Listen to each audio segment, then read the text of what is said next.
మా ఛానల్‌కైతే రీసెంట్‌గా 200 subscribers cross అయ్యారు కాబట్టి, ఆ అకేషన్ కింద మీకు తక్కువ టైంలో, తక్కువ ఆయిల్‌తో ఫిష్ ఫ్రై చేయడం అయితే చూపిస్తా. ఇప్పుడు ఫిష్‌నైతే నీట్‌గా క్లీన్ చేసిన తర్వాత ఇందులోకి సాల్ట్, కొంచెం garam masala powder and then fish masala, కారం, కొంచెం కార్న్ ఫ్లోర్ అయితే యాడ్ చేసుకోవాలి.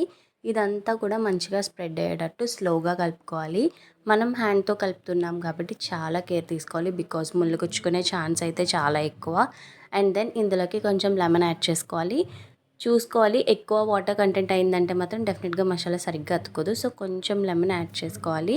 అండ్ దెన్ కాసేపు నానబెట్టిన తర్వాత పాన్ మీద ఫ్రై చేసేయడమే. దీనివల్ల మనకి టైం సేవ్ అవుతుంది, ఆయిల్ తక్కువ అవుతుంది. మూత పెట్టేసుకుంటే మంచిగా కూడా మగ్గుతుంది.